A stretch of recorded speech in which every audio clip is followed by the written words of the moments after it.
Hello everyone, this is Pankaj Kewat from Bermo Bokaro Jharkhand. और आज की क्लास हमारी रहेगी हिस्ट्री ऑफ झारखंड के बारे में, यानी कि झारखंड के इतिहास को अब हम लोग कवर करेंगे। विशेषकर वैसे स्टूडेंट या वैसे फ्रेंड्स जो जेपीएससी एंड जेएसएससी की प्रिपरेशंस को लेके काफ़ी एक्टिव रहते हैं, तो स्पेशली उन लोगों के लिए ये क्लास देखने लायक होगी या फिर आपको देखनी ही पड़ेगी। देखने ही पड़ेगी ऐसा इसलिए क्योंकि बात है ऐसा कि अगर बच्चा रो रहा है तो इसमें बच्चे की गलती नहीं है, गलती होती है माँ की कि बच्चे को दूध पिलाए ताकि वो शांत हो जाए और खेले कूदे, ठीक ना। एग्जैक्टली अभी तक ऐसा ही सिस्टम चलते आ रहा था। बहुत हद तक जैसे डिजिटल इंडिया हुआ, फिर YouTube से बहुत हद तक ऐसे हिस्ट्री के टीचर्स या फैकल्टी मिले जिसने ये नियमता चेंज किया। क्या मतलब, अगर आप किसी सब्जेक्ट को टीच कर रहे हैं, किसी को पढ़ा रहे हैं और उस सब्जेक्ट में स्टूडेंट को मन नहीं लग रहा है, तो इसमें स्टूडेंट की गलती नहीं है, गलती आपकी पढ़ाने की है, आपकी पढ़ाने की टेक्निक की है, आपकी पढ़ाने की स्किल की है। आप उस तरह प्रॉपर तरीके से नहीं पढ़ा पा रहे या फिर बता पा रहे या फिर समझा पा रहे जो स्टूडेंट चाहते हैं। सेम इट इज हमारे साथ भी हुआ था। हम लोग के समय में उतने अच्छे डेवलप टीचर्स थे नहीं, और थे भी तो हमसे अनजान थे। अनजान इसलिए थे क्योंकि उस समय इतनी डिजिटल मीडिया थी नहीं और यूट्यूब का नाम भी नहीं पता था हम लोग का। आज तो मोबाइल आ गया, बच्चों के हाथ में मोबाइल आ गया। हमारे जनरेशन में, हमारे उस समय के पीरियड में ऐसा कुछ नहीं था, तो हम लोग नहीं सीख पाए इतिहास को और उतना इंटरेस्टिंग से देख भी नहीं पाए इतिहास को। बट आज के समय में यूट्यूब एक ऐसा प्लेटफॉर्म है कि आपको इंटरेस्टिंग के साथ साथ आपको मेमोरी फैक्ट याद दिला दे, ठीक ना। तो सेम इट इज, मैं तो कोई टीचर नहीं हूं, बट अपनी रिवीजन को कंटिन्यू रखने के लिए या फिर अपनी रिवीजन को याद रखने के लिए थोड़ी बहुत आप सभी के बीच आया हूं, ठीक ना। तो चलिए शुरुआत करते हैं इतिहास को लेके। झारखंड का इतिहास देखने से पहले आपको पहले भारत की कुछ फैक्ट और कुछ हिस्ट्री के टर्म्स और कुछ पॉइंट जानने होंगे, तब जाके आपको झारखंड का इतिहास बारीकी से समझ में आएगा, ठीक ना। और ऐसा इसलिए क्योंकि भाई ये बहुत बड़ी धरती है, ठीक ना। 46 मिलियन या आई थिंक 4.6 मिलियन पहले ये धरती बनी थी। तो धरती बनी थी तो एग्जैक्टली धरती उस समय में, इस पीरियड में जिस तरह आज की धरती उस समय की धरती नहीं होगी। तो धरती में बहुत सारे इन्वायरमेंट चेंजिंग हुआ, तब जाके आज का धरती जिस तरह हम लोग देख रहे हैं उस तरह की बनी। तो उसी खंड में हमारा देश बना, एक टाइम पे हमारा देश बना जो कि भारत हुआ, ठीक ना। तो भारत हुआ तो भारत के इतिहास हम लोग जानेंगे, तभी तो एक भारत के छोटा सा कण यानी कि राज्य के बारे में जानेंगे ना। ये मान लीजिए पूरी इंडिया है, ठीक है। अब इंडिया के इस कोने में यानी कि इस बिंदु को हमने जानना है। तो इस बिंदु को जानने के लिए पहले तो इंडिया को पूरी तरह से जानेंगे ना, तब जाके ना यहाँ तक हम लोग पहुंचेंगे बारीकी से, अच्छे से। तो कहीं ना कहीं हमें थोड़ी बहुत भारत को डील करना होगा, भारत के इतिहास को डील करना होगा, तब जाके हम लोग झारखंड में इन करेंगे। हम लोग विशेषकर भारत के इतिहास को उतनी देखेंगे नहीं, बट जो पॉइंट्स होंगे समझने के लिए, झारखंड की हिस्ट्री को समझने के लिए, वो सब सारे पॉइंट्स को देखेंगे।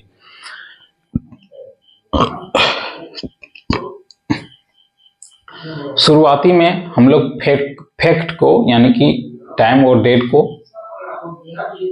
गोली मारते पहले, ठीक है। उसे अभी देखना नहीं है।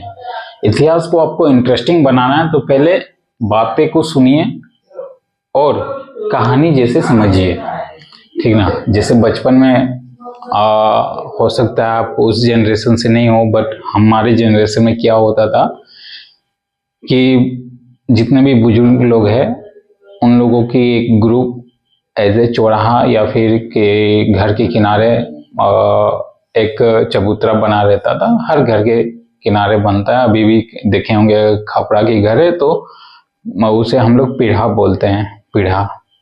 और आपको जानना होगा अगर आपने खोटा पेपर लिया है तो पीढ़ा में बहुत सारे बुजुर्ग लोग शाम के समय में बैठते थे, हम लोग भी बैठते थे, खेलते थे। तो इसी दरमियान में हम लोग कुछ कहानियां भी सुन लेते थे और बहुत इंटरेस्टिंग भी लगता था, ठीक ना। तो इसी तरह आपको इतिहास भी समझना है।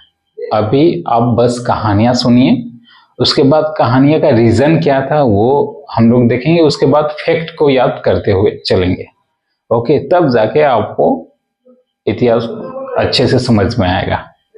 अब कोई भी टीचर्स क्या करते हैं कि डेट लिखा देते, इतने तारीख को फलना हुआ, ढकना हुआ, प्लासी हुआ, फिर बक्सर का युद्ध हुआ, फिर अंग्रेजों आए।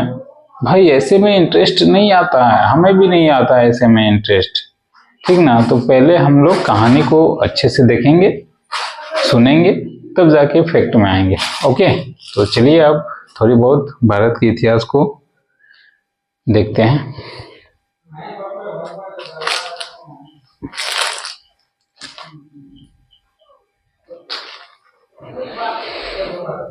तो हुआ यूं कि भारत, अगर आप इतिहास देखना चाहते पूरी डीपली में तो सबसे पहले आपको जस्ट वन मिनट।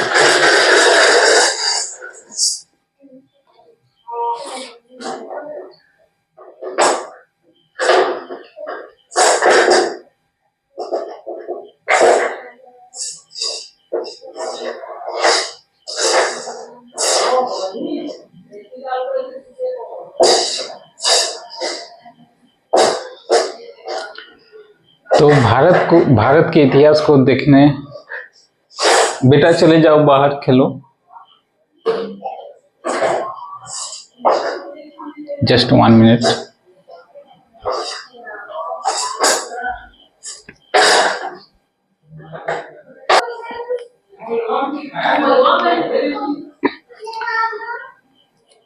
तो भारत का इतिहास देखने से पहले आपको भारत का इतिहास देखना होगा तो सबसे पहले आपको प्राचीन इतिहास देखना होगा, फिर मध्यकालीन इतिहास देखना होगा, फिर आधुनिक इतिहास देखना होगा।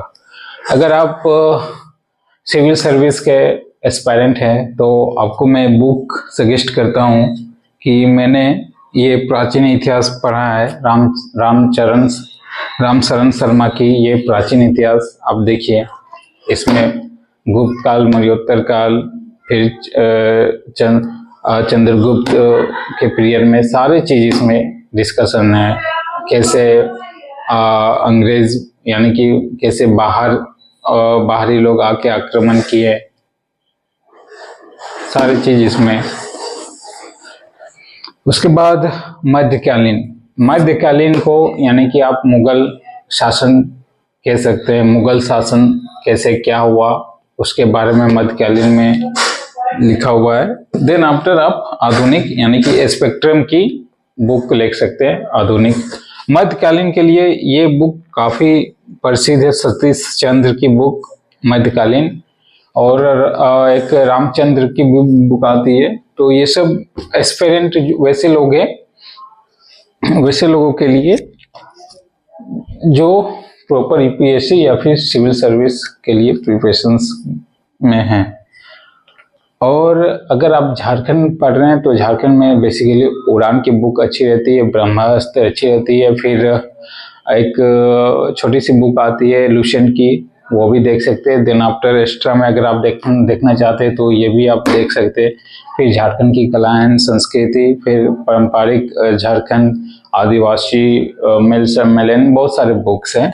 मैंने ये सारे बुक्स को रीड किया है, समझा है, तब जाके मेरे को समझ में आई है कि झारखंड क्या है और कैसे हुआ और अभी का झारखंड क्या स्थिति है। ओके, तो हम लोग प्राचीन भारत को ना पढ़ते हुए डायरेक्ट मध्यकालीन भारत को थोड़ी हिंट में देखेंगे, क्योंकि हमारा मेन उद्देश्य है झारखंड। प्राचीन काल में भी झारखंड को बहुत सारे नोमेनक्लेचर से जाना गया है, ठीक ना, कि कट हो गया, फिर ऐसे बहुत सारे नाम है झारखंड। तो बेसिकली जो झारखंड के इतिहास है ज्यादातर मध्यकालीन से स्टार्ट होता है, और मध्यकालीन यानी कि मुगल शासन काल। आप सीधी बारीकी से समझ लीजिए, मुगल शासन काल। मुगल शासन काल में ज्यादातर बहुत सारे वंशज है। उस वंशज में हम लोग कुछ वंशज को देखेंगे जो कि झारखंड से रिलेटेड है, बाकी वंशज को, ठीक ना, जब स्पेशली हम लोग भारत के इतिहास में चलेंगे तब वो सारे बाकी वंशज यानी कि सारे सिलेबस को कवर करेंगे। अभी हम लोग जो झारखंड से बेसिकली मेन टॉपिक या फिर मेन फैक्ट आएंगे उसके वंशज में देखेंगे, ठीक ना। मुख्यतः 4 वंशज होते हैं, ठीक ना। भारत के इतिहास में मुख्यतः 4 वंशज होते हैं। पहले क्या आक्रमण हुआ था विदेशी आक्रमण में? कासिम, मीर कासिम या फिर कासिम, शायद क्या कासिम ही पहला विदेशी आक्रमणकारी था, ठीक ना। उसके बाद गजनबी आया, गजनबी ये आया लूटपाट करके चला गया, ये भी आया लूटपाट करके चला गया। बट उसके बाद जो विदेशी आक्रमण आया वो गौरी वंश, और गौरी वंश से ही यहाँ एस्टेब्लिश होना चालू हो गया, यानी कि मुसलमानों का, यानी कि मुस्लिम शासन यहाँ से चालू हो गया। अब गौरी वंश में आया तो इसको कंप्लीट हुआ, फिर इसके बाद क्या आया? गुलाम वंश। गुलाम वंश आया तो फिर तुगलक वंश आया, तुगलक वंश के बाद फिर सैयद वंश आया, उसके बाद लोधी वंश आया, और ये स्टेप बाय स्टेप चलते गया।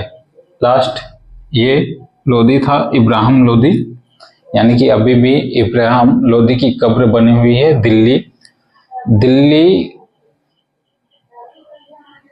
दिल्ली सल्तनत स्टार्ट हो जाती है, बट इसकी कब्र अभी भी बनी हुई है पानीपत में, यस हाँ, पानीपत में अभी भी इसकी कब्र बनी हुई है, और मैं गया भी हूँ, ठीक ना।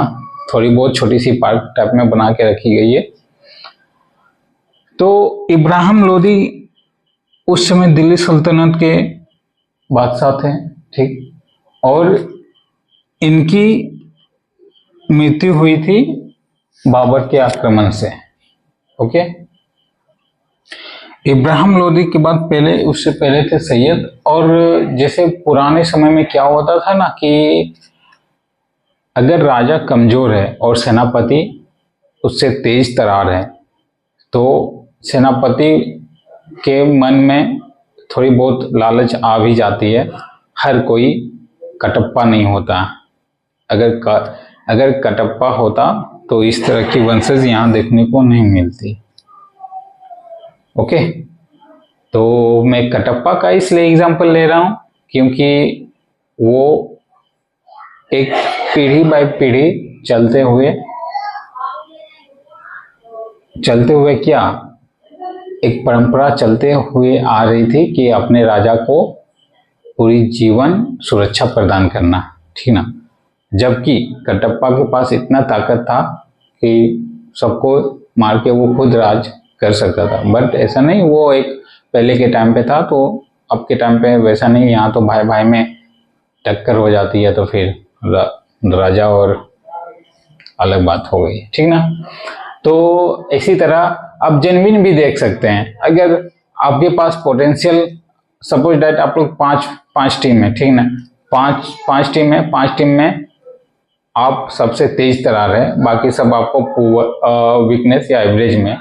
तो अगर उसमें से वीकनेस में से किसी को एक को कैप्टन बना दिया जाएगा तो कहीं ना कहीं आपको भी सेल्फ रिस्पेक्ट में थोड़ी बहुत ठेस पहुंचेगी। वो इसलिए क्योंकि भाई सबको लीड करना आप में कैपेबिलिटी है, और वो चीज कैप्टन किसी और को बना दिया गया जो लीड प्रॉपर तरीके से नहीं कर पाएगा और ना कर सकता है।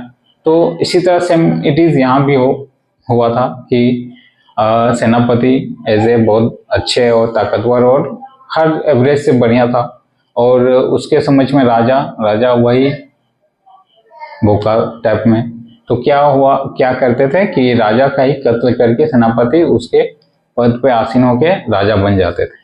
तो इसी तरह गौरी वंश आया, तो गौरी वंश के बाद गुलाम वंश, ये भी इनके सेनापति गुलाम वंश के सेनापति को धोखे से मारा, फिर बन गए तुगलक वंश। तुगलक वंश के सेनापति को धोखे से मारा, तुगलक वंश के ही सेनापति ने तुगलक वंश के बादशाह को मारा, फिर सैयद के वंश इसी तरह सेनापति बनते बनते इतना उनकी वंशज चली।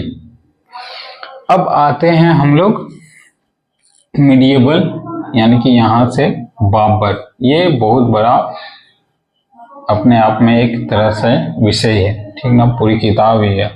बाबर यहाँ तक सेनापति वाला शासन था, मतलब सेनापति अपने राजा को मार के खुद राजा बन जाता था। बट इस केस में ऐसा नहीं, राजा बादशाह का बेटा ही बादशाह बनेगा, राजा का बेटा ही राजा बेटा था बनेगा, यानी कि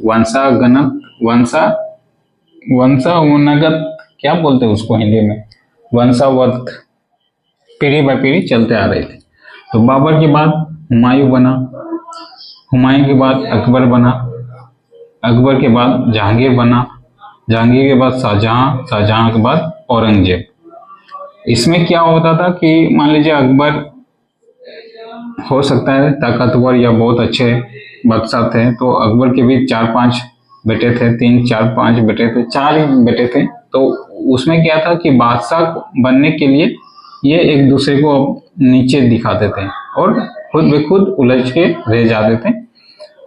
और अकबर का कहना था कि बादशाह वही बनेगा जो इसके काबिल होगा। तो काबिल कौन निकला? जहांगीर। ठीक, जहांगीर के बाद शाहजहां, शाहजहां के बाद औरंगजेब। ठीक है,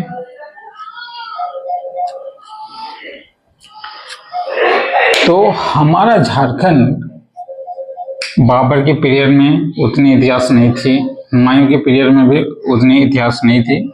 अकबर और शाहजहां और जहांगीर और औरंगजेब, यहाँ से इतिहास झारखंड का बेसिकली ज्यादा था। ठीक है, बट इससे पहले भी गौरी वंश में भी झारखंड का इतिहास बहुत हद तक बना हुआ था, या फिर झारखंड को जानने लगे थे।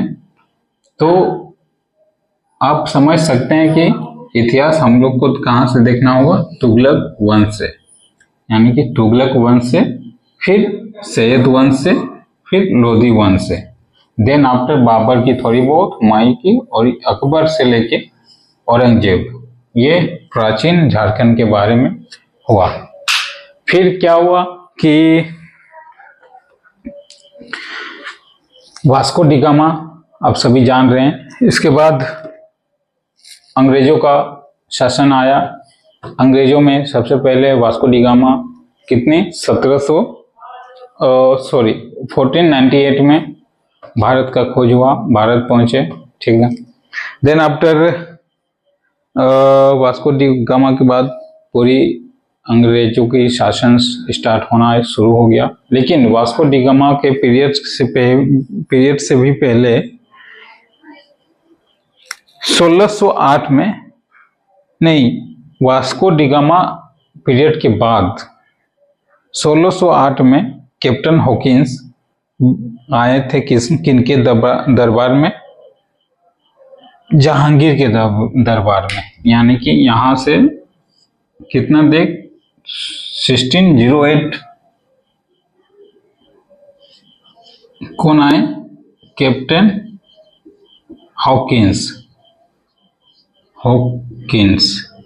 ठीक है, अब यहां से थोड़ी बहुत आप डेट भी मेंटेन कर सकते हैं, डेट भी याद कर सकते हैं। ठीक ना, तो पूछा जा सकता है कि झारखंड के समकालीन या फिर झारखंड के समय में जो विदेशी यात्री आए थे वो कौन थे, तो आप डेफिनेटली बता सकते हैं कैप्टन हॉकिंस थे। और कब आए थे? 1608 में। और इसी के पीरियड में एक और विदेशी यात्री आए थे जिनका नाम था थॉमस रो। और ये कब आए थे? 1615 में। 1615 में कौन आए थे? Thomas Roe. रो का स्पेलिंग क्या होगा? ROO, या फिर हिंदी में लिख देता हूँ रो। ठीक है, तो ये डेट आपको याद रखना होगा। 1608 में कैप्टन हॉकिंस एंड 1615 में थॉमस रो। किनके पीरियड में? ये जहांगीर के पीरियड में। ओके, कैप्टन हॉकिंस, इनसे क्या गलती हुई थी कि जहांगीर को अकबर समझ रहे थे, ठीक है, और इनके दरबार में जहांगीर की तारीफदारी करने के बजाय अकबर की तारीफदारी करने लगे। और इसी दरमियान में इसे गुस्सा नहीं आया, बट किसी पिताजी का अगर कोई तारीफ करे तो डेफिनेटली, तो इन्होंने जगह दे दिया कि भाई तुम यहीं रुक सकते हो। ऐसा ही शायद समथिंग कुछ मैटर था। ये आने चाह रहे थे कि इसमें अकबर के दरबार में आना चाह रहे थे, बट उस समय अकबर खत्म हो चुका था। 1608 में जहांगीर के दरबार में पहुंचे। ओके,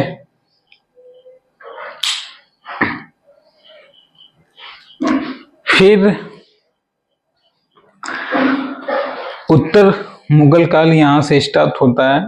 बहादुर शाह जफर, जहादार शाह, फिर फारूक सियर, मोहम्मद शाह, अहमद शाह, आलमगीर द्वितीय, शाह आलम द्वितीय, अकबर द्वितीय, बहादुर शाह द्वितीय। तो मुगल काल में ये सब, उत्तर मुगल काल के ये कुछ बादशाह थे जो कि इतिहास में उतनी नाम इनकी दर्ज नहीं है, क्योंकि कुछ बहुत बड़ा ये कारनामे नहीं किए हुए थे।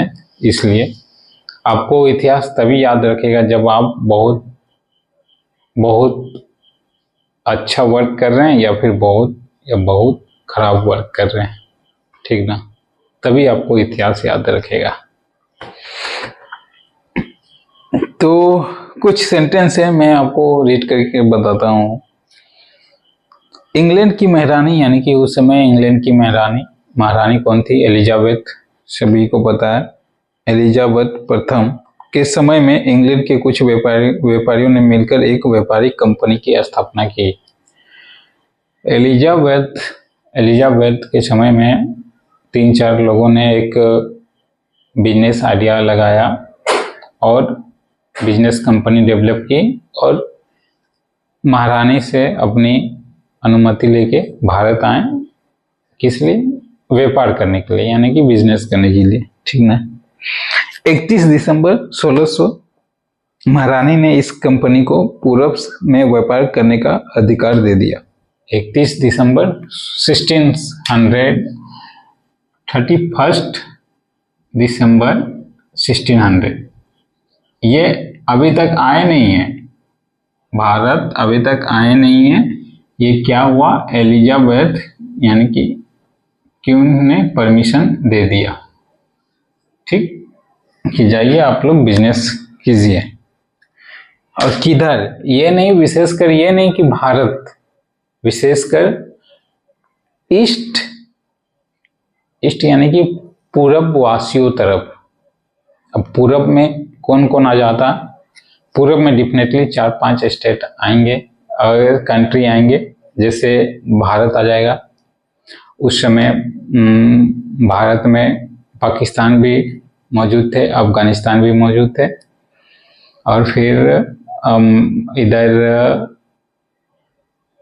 मलेशिया भी पूर्वी देश में आ जाएगा। फिर इंडोनेशिया भी पूर्वी देश में आ जाएगा, म्यांमार भी पूर्वी देश में आ जाएगा। तो ये सब पूर्वी देशों के लिए अनुमति मिली, ये नहीं कि स्पेशली भारत जाइए और भारत में बिजनेस कीजिए, ठीक। 31 दिसंबर 1600 ये अनुमति मिली। किसको? एक टीम को, और उस टीम का नाम आगे चल के क्या हुआ था, ईस्ट इंडिया कंपनी। उस टीम ने अपनी कंपनी बनाई और परमिशन ली, कंपनी का नाम ईस्ट इंडिया कंपनी। ठीक, और इस चार्टर के तहत कंपनी समुद्री पर जाके नए देशी की खोज एवं व्यापार कर सकती है। अच्छा, ये परमिशंस अभी के टाइम पे क्या हम लोग कहते हैं, सर्टिफिकेट यानी कि लाइसेंस। लाइसेंस अभी के टाइम पे हम लोग बोलते हैं, लेकिन उस समय क्या बोला जाता था, चार्टर। चार्टर यानी कि उसमें सारा डिटेल्स लिखा रहता था कि आप कहाँ बिजनेस और कैसे कर सकते हैं, पूरी डिटेल्स, यानी कि लाइसेंस। तो चार्टर उस समय उनको मिल गई। ईस्ट इंडिया की कंपनी के भारत आगमन से पहले 17 मई 1498 को वास्को डी गामा नाम पुर्तगाली ने नाविक उत्तमावा अंतरिप होते हुए कालीकट पहुंचा। मैंने इससे पहले वीडियो में बताया था वास्को डी गामा के बारे में कि कैसे वो कालीघाट पहुंचे थे 17 मई 1498। वास्को डी गामा कब आए थे, 17 मई 1948 में 1948। तो आप जान ही सकते हैं, देख ही सकते हैं कि भारत की सभ्यता उस समय बहुत प्रचलित और बहुत पारंपरिक सभ्यता थी। यानी कि अतिथि देवो भव का जो भाव था अभी भी है, ठीक ना। तो आप समझिए, आपके घर में कोई अतिथि आता है तो आप उसे पूरी तरह से भेंट चढ़ावा करके ही आप विदाई करते हैं। अब भेंट चढ़ावा में क्या देते, विदाई के टर्म में आप उन्हें कुछ धनराशि देते हैं। फिर नए लोग अगर आए होंगे तो आप उन्हें कपड़ों से संबोधित करते हैं, कपड़ा यानी कि न्यू ड्रेस दिलाते हैं। और ऐसा अभी भी चलते आ रहा है, हमारे यहाँ तो चलता ही आ रहा है। हम भी कहीं अपने रिलेटिव्स के यहाँ मेहमान नवाजी में जाते हैं, मेहमानी में जाते हैं तो मेहमान नवाजी बहुत अच्छे से होती है। रिटर्निंग टाइम जब विदाई लेते हैं तो न्यू ड्रेस मिलती है, पैसे मिलते हैं, टिकट करवा भी देते हैं। तो इस तरह की अभी भी चलती है। तो उस समय वास्को डी गामा पहुंचा था कितना, 17 मई 1948 में कालीघाट के किनारे। तो अब समुद्री यात्रा किए हुए हैं तो तैर के तो आए नहीं होंगे, अपनी नाव को ही लेके आए होंगे। अच्छा, उस समय भी नाव इतनी एडवांस नहीं थी कि बहुत जल्दी आपको एकदम 100, 200, 500 की स्पीड में आपको यात्रा करवाए। हो सकता है कि वास्को डी गामा हैंडल वाली नाव लेके आए होंगे, या फिर थोड़ी बहुत इन्वेंशन मोटर की हो गई होगी तो मोटर नाव लेके आए होंगे, शिप जिसे आज के टर्म में कहते हैं, पानी जहाज, शिप। ओके, तो हो सकता है 2 साल 3 साल जो भी समय लगा होगा इसको आने में। इसके बीच में समुद्र में आप इनकी साहस देखिए, क्या ये अकेले आए होंगे? कोई बंदा 2 साल कंटिन्यू या 3 साल कंटिन्यू उस समय एक जहाज लेके आए होंगे, या फिर समुद्री में यात्रा कर सकता है कोई बंदा अकेले? तो इतिहास देखिए, इतिहास हमें क्या बताया कि Vasco da gamma Bharat Kalighat आया। मैं कहता हूं भारत यहाँ है इस कोने में, और एलिजाबेथ रानी इस कोने में। उसकी एलिजाबेथ यानी कि इंग्लैंड इटली यही सब उस समय देश था, ठीक ना। तो यहाँ से यहाँ पूरी समुद्री यात्रा करके अकेला कोई बंदा आ सकता है? नहीं। तो इसमें सोचने वाली बात है कि नहीं आ सकता। बट इतिहास हमें क्या पढ़ा है कि वास्को डी गामा आया था। हम मानते हैं आया था, लेकिन अकेला नहीं आया होगा। वो अपनी टीम के साथ 2-4 बंदे को लेके आया होगा, या फिर पूरी टीम के साथ आया होगा। सरवाइव ही नहीं कर सकता है समुद्र में उतनी लंबी यात्रा करके। चलो ठीक है, सरवाइव खाने पीने का व्यवस्था लेके रेडी हुआ होगा। क्या समुद्र में ब्लू व्हेल नहीं था? क्या उस समय लहरें बड़ी बड़ी नहीं आई होगी, तूफान नहीं आया होगा। हाँ, तो उस समय अगर ये बंदा अकेला आया होगा तो अकेला बच के पहुंच गया होगा भारत। बट जो भी है, कहने का मतलब ये है कि जो बंदा उस समय में एक्सपर्ट था, जो बंदा जानता था कि हमें याद इतिहास दूर दूर तक रखे, तो वैसे बंदे ने क्या किया, चालाकी से इतिहास को पढ़ने में अपनी महानता को ज्यादातर दिखाते दिखाते आगे ले गया। समझे?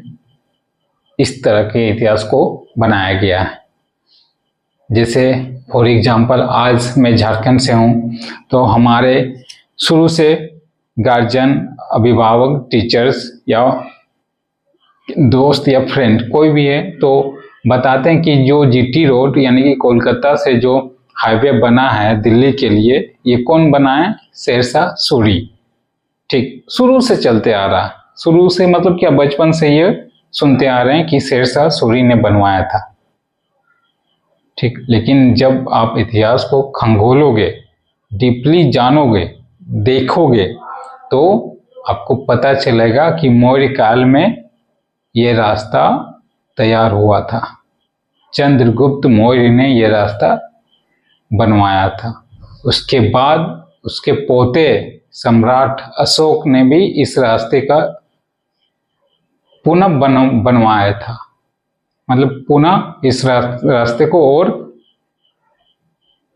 क्या कहते हैं उसको, रिवीजन होता है ना, तो उसी तरह पुनः वो बनवाया था इस रास्ते को, तब जाके कटक तक पहुंचे थे ना। तो कहने का मतलब क्या है कि कुछ ऐसे लोग या फिर कुछ ऐसे इतिहासकार जो चाहते थे कि अपनी समुदाय को महानता ज्यादा दिखाएं, तो वैसे ही लोग ने क्या किया कि अपने समुदाय के लोग को इतिहास में दर्ज कर दिया गया ज्यादातर।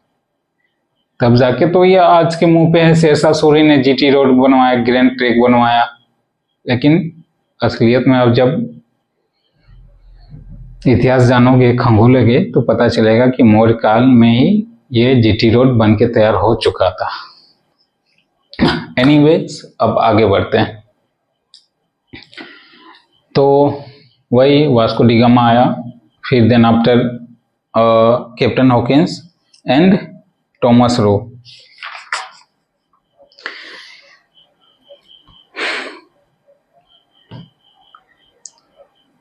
अच्छा, मेहमान नवाजी, जब थॉमस रो या वास्को डी गामा जब आया था, तो उस समय क्या हुआ था कि वो रिटर्निंग बैक गया अपने घर, यानी कि कहाँ पे, इटली या फिर न्यूजीलैंड, ये सब अभी के टाइम पे था। ठीक ना? पोरस तो बीच बीच में, मध्य एशिया में पोरस है शायद। मध्य एशिया मतलब अफगानिस्तान और पाकिस्तान के बीच में पोरस। तो उस समय विदाई हुआ। विदाई में देने के लिए साउथ इंडिया यानी कि कालीघाट में उस समय मसालेदार की ज्यादातर खेती होती थी, और आज भी मसालेदार यानी कि मसाले की खेती कहाँ होती है? साउथ इंडिया में ही। तो विदाई में उसे मसाला गिफ्ट किया गया। ठीक, जाइए सर, आप ले जाइए। अब वो 2-3 साल के बाद अपने घर पहुंचा और उस मसाले को लोगों को टेस्ट करवाया कि ये मसाला आप यूज कीजिए, देखिए। और उस मसाले को टेस्ट करवाने के बाद, जिस तरह जियो ने एक क्लाइमेट या फिर अपनी इन्वायरमेंट बनाई थी ना शुरू में कि फ्री देन आफ्टर रिचार्ज, 2 साल के बाद, 1-1.5 साल के बाद सेम इट इज, वहाँ भी वो बंदा किया होगा। ठीक ना? स्टार्टिंग में टेस्ट करने के लिए फ्री में दे दिया, उसके बाद वो मसाले को उन्होंने शायद 30 गुना के रूप में बेचा गया था। अगर यहाँ से 1 रुपया की कीमत है तो वहाँ 30 रुपए की कीमत से बेचा गया था। तो सोचिए कितना प्रॉफिट हुआ होगा। ठीक, मसाला तो पसंद आया तभी तो खरीदे ना। तो फिर उसी लोगों में से एक टीम तैयार हुआ जो कि ईस्ट इंडिया कंपनी और महारानी से परमिशन लिया, चार्टर लिया कि हम लोग जा रहे हैं अब उधर बिजनेस के लिए। तो बिजनेस के लिए वो पहुंचे। कौन कौन? East India company. उसमें कितने लोग थे? ईस्ट इंडिया कंपनी में आई थिंक 23 या 24 लोग थे, देखना होगा, मैं भूल रहा हूँ। तो उतने लोग आए थे, ठीक। अच्छा, उतने लोग आए थे तो उस समय भारत कहाँ पे बनाऊं? उस समय भारत समझ लीजिए ये ऐसे है, ठीक ना, ऐसे है। तो ये साउथ इंडिया हो गया। साउथ इंडिया में मुख्य बातें बता रहा हूँ। और यहाँ पे मुंबई साउथ इंडिया यानी कालीकट। उसके साउथ इंडिया को एक में दिखाया गया, कालीकट नाम बोल के इसको मद्रास पूरा बोला गया, मद्रास। और ये बंगाल, उड़ीसा से सब मिला के बंगाल। ये तीनों चीज आप याद रखिएगा, रिमेम्बर। यहाँ पे मुंबई, पुणे, जो विशेषकर पुणे का भी इतिहास है, उसके बाद मद्रास, फिर बंगाल, फिर धीरे धीरे पुर्तगाली लोग आए, पुर्तगाल लोग आए। पुर्तगाल फॉर एग्जाम्पल क्या नाम है जो महान फुटबॉलर है, अरे रोनाल्डो, पुर्तगाल, ठीक ना। वहाँ पुर्तगाल आए, फिर पुर्तगाल के बाद देखते देखते डच भी आए, उसके बाद फ्रेंच लोग आए, ठीक ना। बहुत इतिहास है, ठीक। तो ये मुंबई, मद्रास और बंगाल, ये तीनों चीज आप थोड़ा कंसेंट्रेट में रखिएगा, ठीक है। तो बंदा आया बिजनेस के लिए, तो मान लीजिए यहाँ आया होगा मद्रास, तो मद्रास में आया होगा तो यहाँ तो कोई तो राजा होगा। पांडु और चालू साउथ इंडिया में प्राचीन इतिहास में देखा गया था, तो उसी का जनरेशन कोई तो राजा होगा तो परमिशन लिया होगा तो चलो ठीक है भाई, तुम बिजनेस करो, बशर्ते आप हमें थोड़ी सी टैक्स दे दो। क्या टैक्स देना होगा, जो भी आप कमा रहे हो उसका।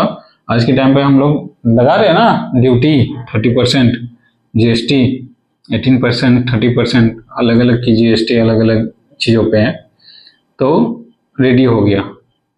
अब रेडी हो गया तो क्या हुआ कि पुर्तगाली लोग धीरे धीरे बिजनेस को डेवलप करने लगे, ठीक। देन आफ्टर इसी के बीच में पुर्तगाल के बाद डच भी आए, फिर फ्रेंच लोग भी आए और फिर ब्रिटिश आए यानी कि अंग्रेज। तो बेसिकली ज़्यादातर टिक कौन पाया? एक आपसी में लड़ाई होने लगी भाई, एक म्यान में 3 या फिर एक जंगल में 4-5 सेल नहीं ना रहेंगे। घर एक ही है तो लोग कितने रहेंगे? एक ही रहेंगे ना। तो टिका कौन? अंग्रेज, यानी कि ईस्ट इंडिया कंपनी टिक गई। ईस्ट इंडिया कंपनी टिक गई तो यहाँ अपनी सारी व्यवस्था बिल्डिंग रहने के लिए बनाना स्टार्ट कर दिया, मद्रास, फिर मुंबई, देन आफ्टर बंगाल। तो बंगाल के इतिहास से हमारा झारखंड का इतिहास शुरुआत वहाँ चालू हो जाता। उस समय झारखंड था बट इतना भी नहीं पॉपुलैरिटी थी, तो उसे शॉर्ट वर्ड में क्या? बंगाल, ठीक। तो अब हम लोग बंगाल पहुंच चुके हैं।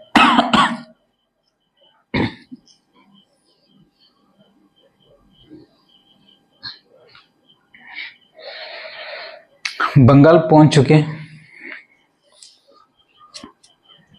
और बंगाल उस समय किसके अधीन था?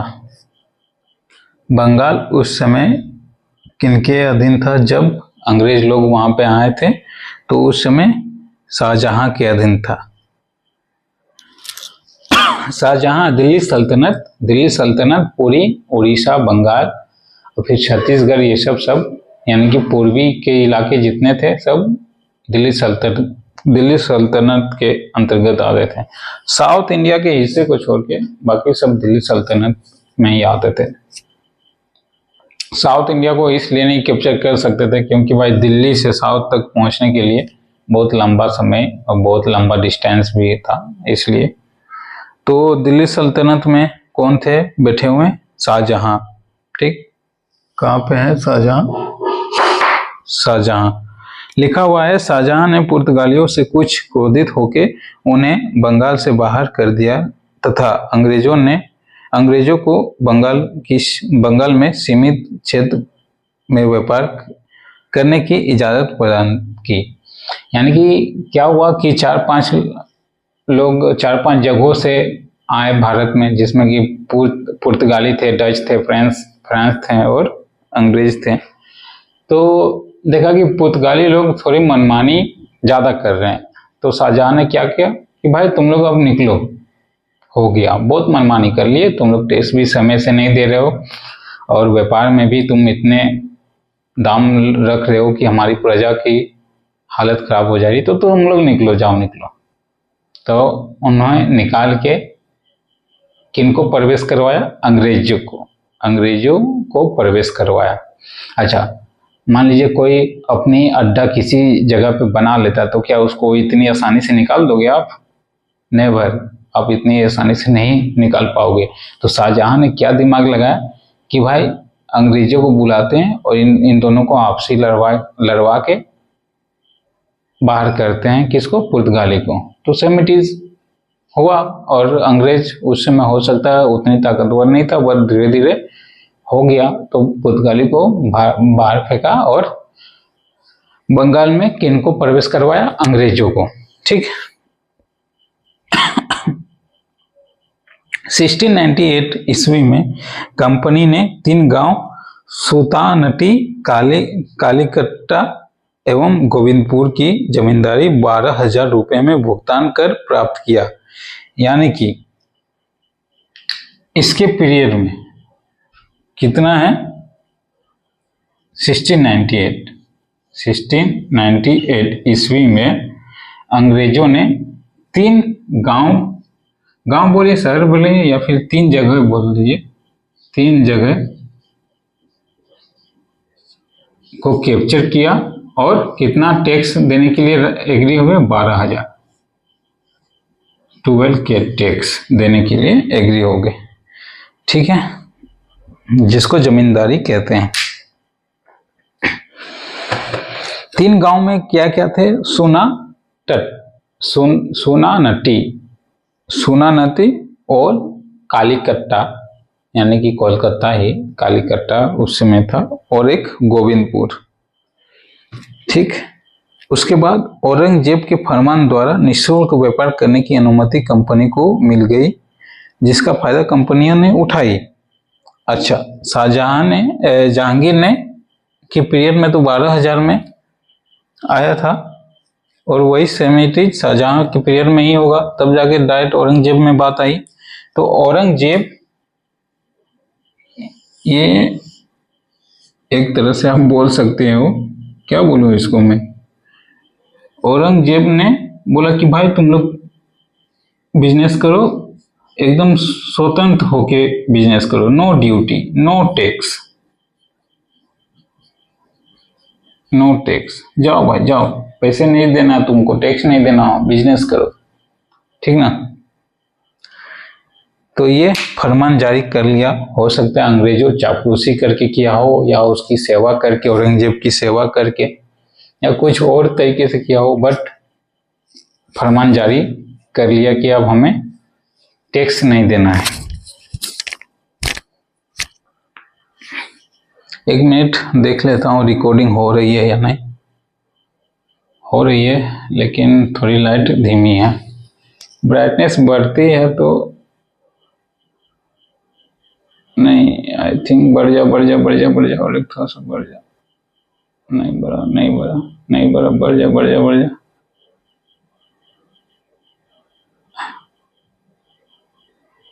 देख लो भाई, जो भी है इतना।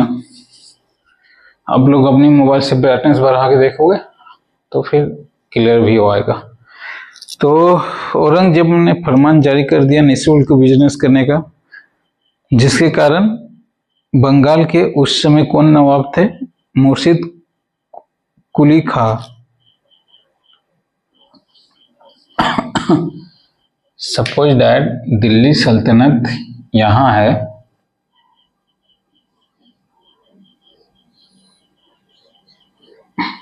एक रफ डायग्राम है भारत का मानचित्र, ठीक ना?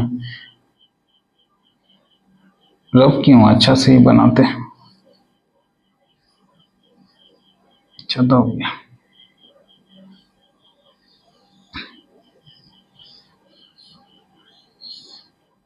ये ज्यादा हो गया। चलो रफ डायग्राम मान लेते हैं। तो दिल्ली सल्तनत यहाँ है, बादशाह कौन? औरंगजेब, और बंगाल यहाँ है। तो यहाँ से सब चीज कंट्रोल नहीं ना किया जा सकता है। तो यहाँ पे क्या करा कि एक नवाब क्या, आप बोलिए सीधा सीधी सेनापति, लेकिन उस समय नवाब चला जाता था, इन लोग की अपनी लैंग्वेज चलती थी, तो नवाब के हवाले कर दिया कि भाई तुम नवाबी करो यहाँ पे, और जो भी कलेक्शन आएगा मेरे को भेजा करो टाइमली। तो इसने क्या करा कि भाई नो ड्यूटी नो टैक्स, पूरी बिजनेस फ्री करो आप। अब ये परमिशन दे दिया, तो भाई मैं यहाँ से टैक्स कलेक्शन कर रहा हूँ, मेरे को जिम्मेवारी बनती है यहाँ भेजने की, दिल्ली को भेजने की, बादशाह को भेजने की टैक्स। तो कलेक्शन ही नहीं आएगा तो मैं टैक्स क्या भेजूंगा, और टैक्स नहीं भेजूंगा तो फिर सल्तनत कैसे चलेगी? जैसे आज सेंट्रल गवर्नमेंट है ना, हम लोग टैक्स दे रहे, तभी तो सब चीज संतुलित है, आर्थिक स्थिति। तो मन मुटाव होने लगा। नवाब, उस समय के नवाब कौन थे? मुर्शिद कुली खान की मन मुटाव किससे होने लगा? अंग्रेजों से, यानी कि ब्रिटिश ईस्ट इंडिया कंपनियों से मन मुटाव होने लगा।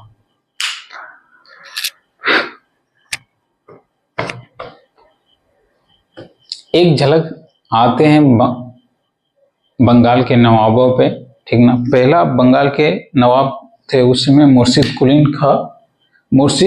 खां। अच्छा, ये दोनों तो पढ़ना है नहीं, तो इसको मैं रफ कर देता हूं और यहीं लिखता हूं।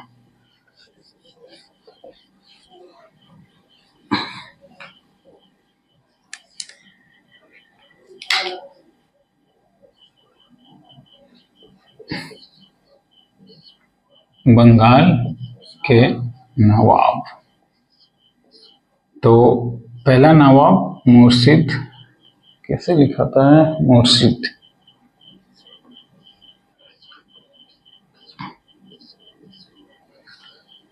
कुली खां, मुर्शिद कुली खां। देन आफ्टर कौन आया? सिराजुद्दौला।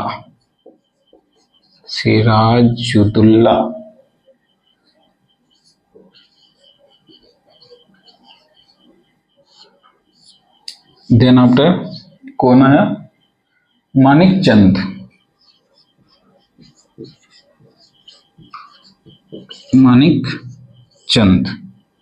देन आफ्टर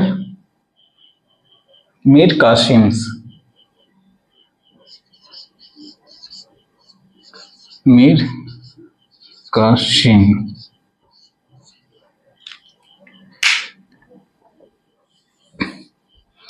आप हमारे साथ लिखते चलिए, अंडरस्टैंडिंग ज्यादा रहेगी।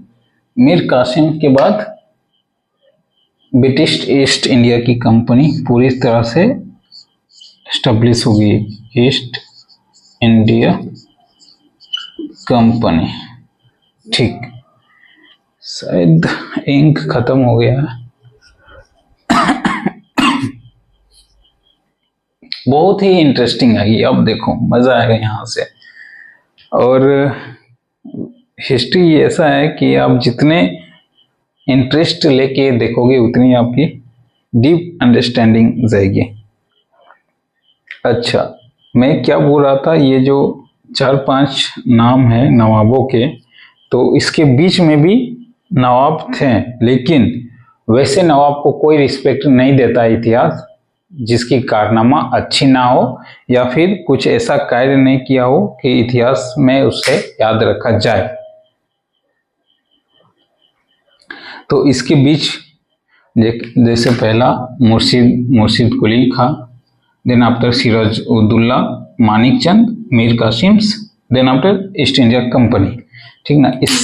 और इसी के बीच में मैं सीरियली अगर आपको इतिहास के मतलब नवाबों के नाम बताता हूं तो मुर्शिद कुली का पहला 1713 से लेके 1727 तक रहा। ये कितना तक रहा? 1713 से लेके 1727 तक रहा, 1727 तक।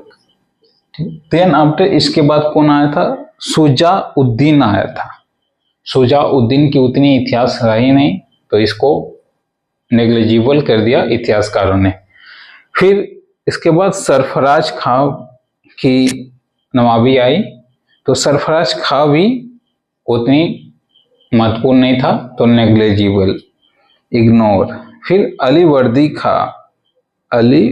खां तो ये अलीवर्दी की खां की थोड़ी सी रही थी बट इतिहासकारों ने इसे भी इग्नोर कर दिया। देन आफ्टर सिराज उद्दौला, यानी कि दिस वन सिराज उद्दौला का पीरियड, ये पीरियड कितना था? ये 57 से पहले का था। फिर इसकी पीरियड भूल रहा हूं तो पीरियड याद नहीं। सिराज उद्दौला के बाद मीर जाफर, मानिक चंद ये तो चाटने वाला आदमी था इसलिए उतना नहीं था बट रोल था थोड़ा बहुत इसलिए। अब ये मीर कासिम्स का पीरियड था, सॉरी मीर जाफर का पीरियड था। मीर कासिम और मीर जाफर, अरे सॉरी मैं एक पीरियड मीर कासिम और मीर जाफर, मानिक चंद के बाद मीर जाफर आया था, एक का मैंने छोड़ दिया, मीर जाफर आया था, Mir Jafar.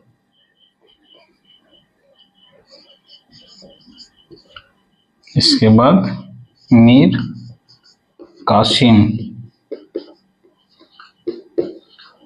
Then after East India Company यानी कि अंग्रेज।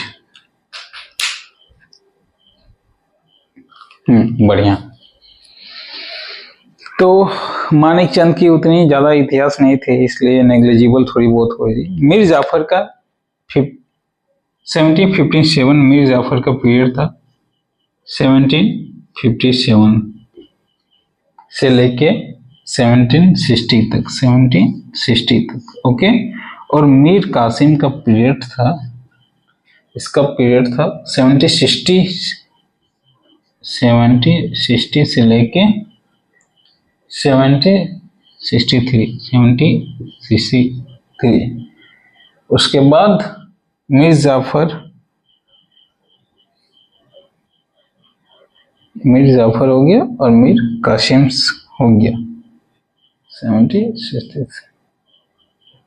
अच्छा, इसके बाद एक और मीर जाफर आया था बीच में ना, तो उसकी पीरियड भी 1763 से 1765, उसको भी इग्नोर करते हैं, ठीक। तो जो इतिहासकार जो इम्पोर्टेंट रोल निभाए अपनी बादशाही या फिर नवाबी में, उन्हीं को इतिहास याद रखते हैं। जैसे पहला Murshid Quli Khan, Siraj ud-Daulah, Manik Chand, Mir Jafar, Mir Qasim, East India Company. Okay, तो बंगाल अब हम इन कर चुके हैं। बंगाल इन कर यानी कि झारखंड में प्रवेश नहीं हुआ, अभी बंगाल में हुआ। झारखंड के रास्ते से ही बंगाल जा रहे हैं ना, तो उस समय झारखंड भी बंगाल के हिस्से में ही आता था। तो आपको जानना होगा, तभी तो हम बात कर रहे हैं ना बंगाल की। ओके, अब हम लोग बंगाल घुस चुके हैं, नवाबी आप देख रहे हो, ठीक। उसके बाद क्या हुआ कि फरमान तो इन्होंने औरंगजेब में तो जारी कर दिया कि भाई तुम लोग को टैक्स नहीं लगेगा, आप लोग स्वतंत्र होकर बिजनेस कर सकते हैं। बट इसकी मृत्यु के बाद खत्म, जाइए, फरमान वो जारी किए थे ना, वो तो जीवित है नहीं, तो अब हमें बोलने वाला कौन, नवाबों को बोलने वाला कौन, कोई है नहीं। इसके बाद जो भी औरंगजेब के बाद कोई ऐसा बादशाह आए नहीं कि अंग्रेजों को कंट्रोल कर सके या फिर पूरी दिल्ली सल्तनत को कब्जे में या फिर एक संतुलन बनाते हुए चढ़ सके। और भाई इन लोग को भी नाक में दम कर रखे थे, कौन,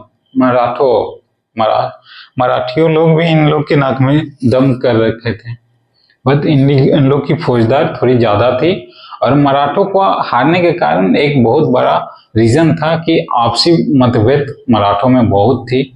वो कहते थे कि हम राजा बनेंगे, हम ये बनेंगे, हमें बनाओ, ऐसे ऐसे, और बहुत आपसी मतभेद था। इसलिए नहीं, अदरवाइज इन लोग की इतनी हैसियत नहीं थी कि मराठों से लड़ सके। सबको धोखे से मारा गया। मैं डीपली पढ़ा हूं ना, मेरे को पता है। और इनफैक्ट एक चीज और, मैं किसी समुदाय को या फिर किसी मतलब मुगल शासनकालीन को टारगेट में लेके ये नहीं बात कर रहा हूँ, जो इतिहास है वो बात कर रहा हूँ।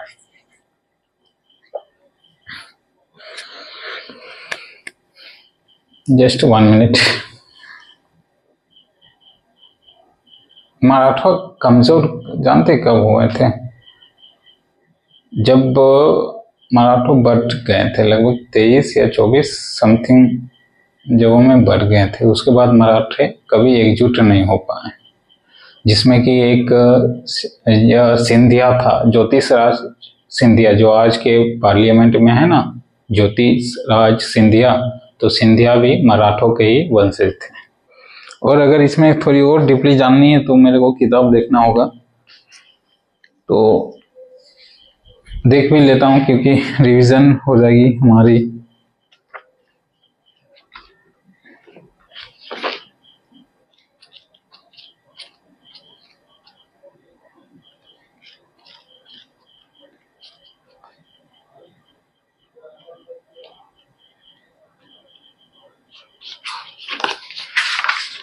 क्या घोष कहाँ गया?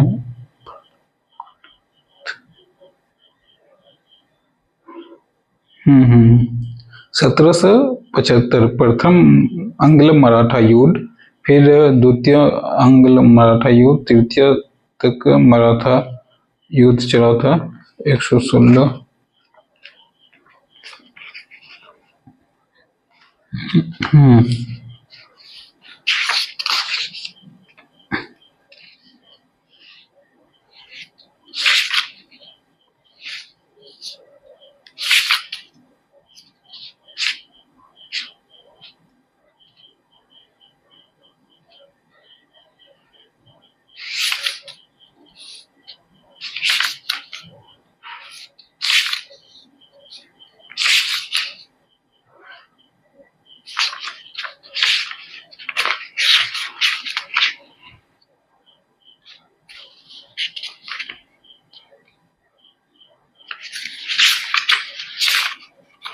मेरे को अभी मिल नहीं रहे, लेकिन बहुत हद तक किया भाई।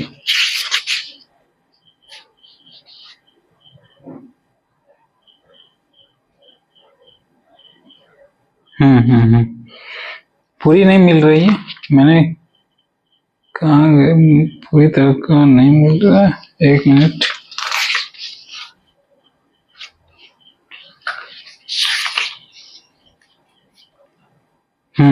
मिल गया।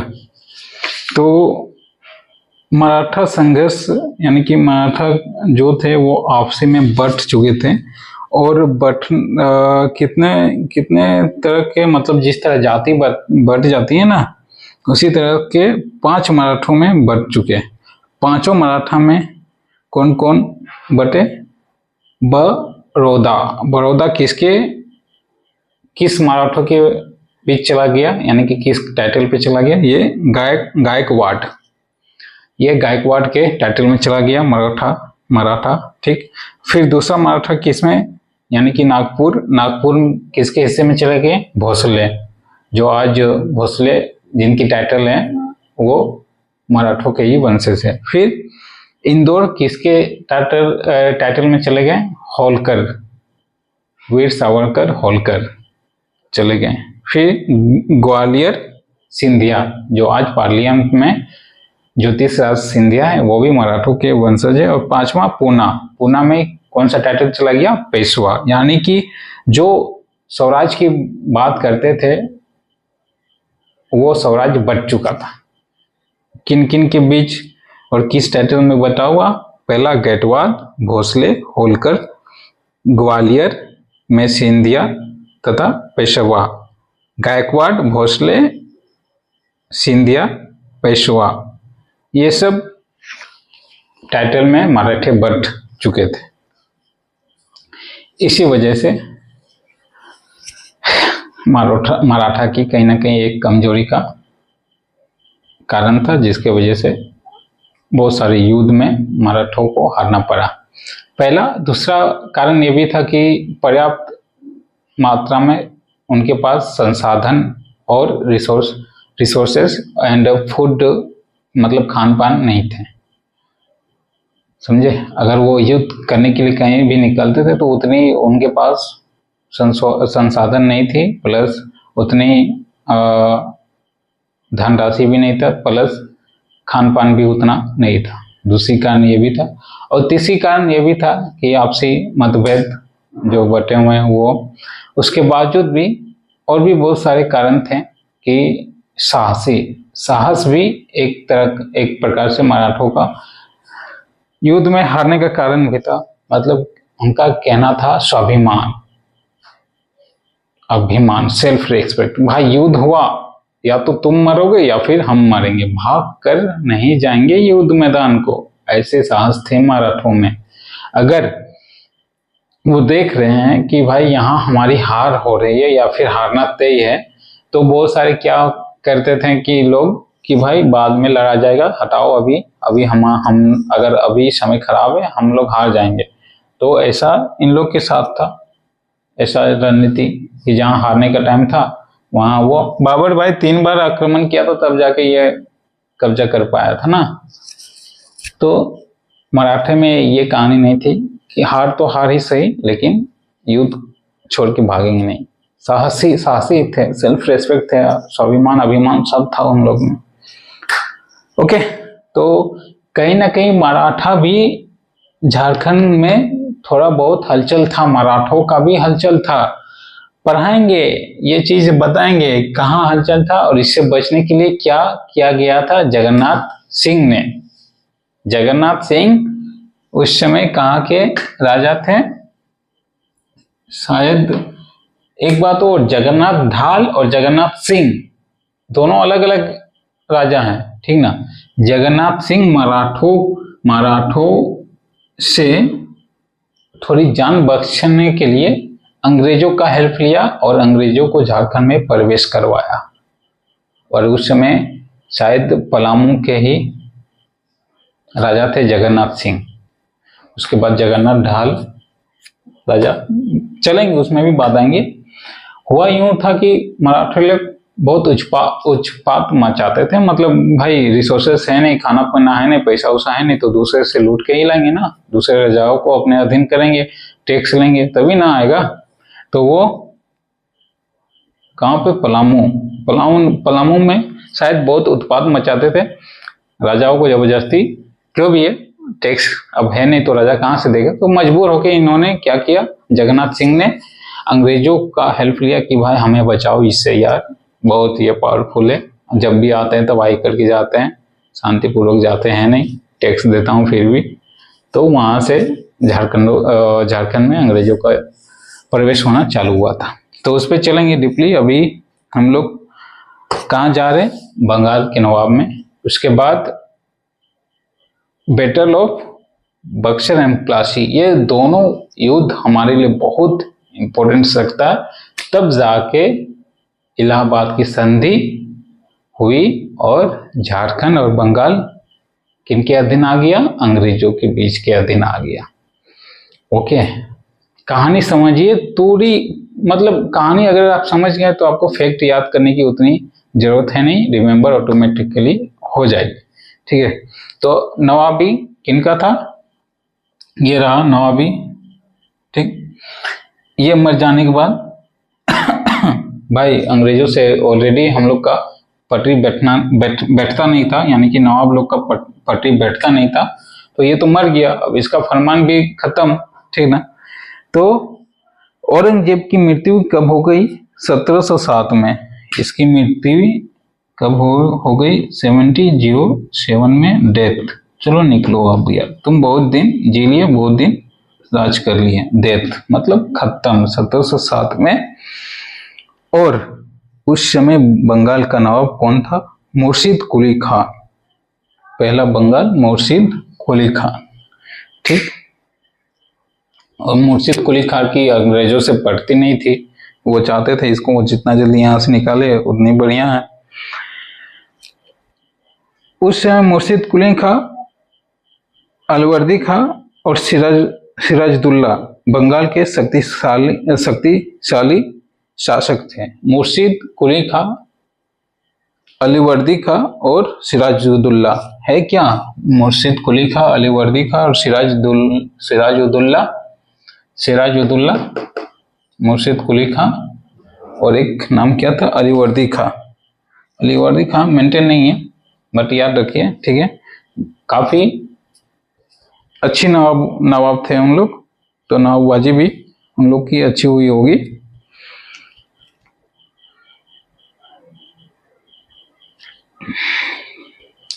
तो मुर्शिद कुली खान की भी अब खत्म हो गई, डेट इनकी खत्म हो गई, ये भी एक्सपायर हो गए।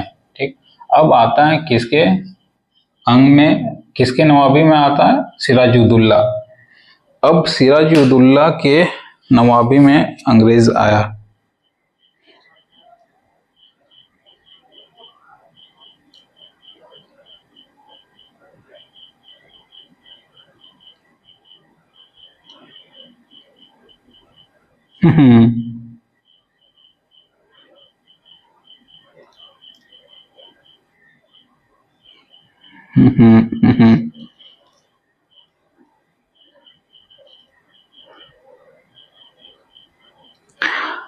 भाई नवाबी हम यहाँ के नवाब है, और तुम आए बाहरी लोग या फिर विदेशी लोग और तुम मनमौजी करोगे, तो मैं अगर शक्तिशाली हूँ तो ये तो कतई बर्दाश्त नहीं करेंगे। तो क्या किया सिराजुद्दौला ने? क्या किया कि एक आदेश यानी कि ऑर्डर फरमाया कि फोर्ट विलियम की किलाबंदी करो। फोर्ट विलियम क्या था? अरे विलियम शेक्सपियर ना, नहीं, विलियम शेक या इसी तरह का कोई अंग्रेज के लोग थे, तो उन्होंने एक किला बनवाया था, फोर्ट विलियम किला। आज भी है, कोलकाता में है, फोर्ट विलियम किला बनवाया। जिस तरह लाल किला आप देख रहे हो ना, लाल किला। अच्छा हाँ, ये आप जान रहे हो लाल किला क्या है? जब तक मैं नहीं गया था तो मेरे को लगा था लाल किला बहुत लंबी एक दीवारें है और उसी पे झंडा फहराया जाता है। जब तक मैं लाल किला नहीं गया था, नहीं जानता था तब तक, ठीक ना। बट लाल किला जैसे इंटर किया तो पता चला कि भाई लाल किला एक प्लेस है, एक जगह है। कैसी जगह है? जहाँ पे दिल्ली सल्तनत हुकूमत चलती थी, यानी कि लाल किला के अंदर सपोज डैट आज के टाइम में तुम बहुत बड़ा मैंशंस बोलो, यानी कि बंगलो बोलो, बंगलो है, और प्रत्येक रानी राजाओं या फिर बादशाहों के लिए अलग अलग बंगलो बना हुआ है लाल किला के अंदर। उनके अंदर बहुत सारे फूल गार्डन ये सब बना हुआ है। दरबारी के लिए अलग, सेंट्रल गवर्नमेंट जिस तरह पार्लियामेंट चलता है उसी तरह वहाँ भी पार्लियामेंट के लिए अलग दरबार बना हुआ है। और बहुत सारी चीज, कोनेर का हीरा, और अब आज भी वो जो क्या उसको बोलते हैं ना, चेयर, आज के टाइम में चेयर बोलते हैं, सिंहासन आज भी प्रेजेंट है वहाँ पे। मैं देखा हूँ राजाओं के लिए अलग, जो आज के टाइम पे बियर बार होता है तो उन लोग के लिए अलग वो स्टेज बना हुआ है और बागवान ये सब, और चारों तरफ से बड़े बड़े दीवारों यानी कि लाल कलर की कोई होगी, लाल मिट्टी या बलुआई मिट्टी से बना हुआ दीवार है, और दीवारों के बीच में चारों तरफ पहरेदार के लिए सैनिक तैनात रहते हैं, और उस समय भी सैनिक तैनात रहते थे। उसके बाद दीवारों के बाद नहर बनाया गया है चारों तरफ, ताकि अगर आप मूवीज में देखे होंगे तो सपोज दैट ये किसी का घर है, ये किसी का घर है और इस पे कोई आक्रमण ना करते अचानक, तो ये क्या कर देते, बाहरी हो सकता है 12 फीट 15-20 फीट की नहर यानी कि पानी भर दे देते, ताकि भाई पानी भर दे देते और इसमें आक्रमण के टाइम हुआ तो ऑयल डाल के इसको आग लगा देते थे, ताकि कोई आक्रमण ना कर सके और अंदर ना आ सके, और जिन्हें अंदर जाना तो दरवाजा खोलता था, चारों तरफ दरवाजा रहता था। Same it is Lal Qila में भी है, तो बाहरी चारों तरफ नहर बनाया गया है पानी से भरा हुआ, अभी पानी है नहीं, ताकि किले को सेफ्टी मिल सके।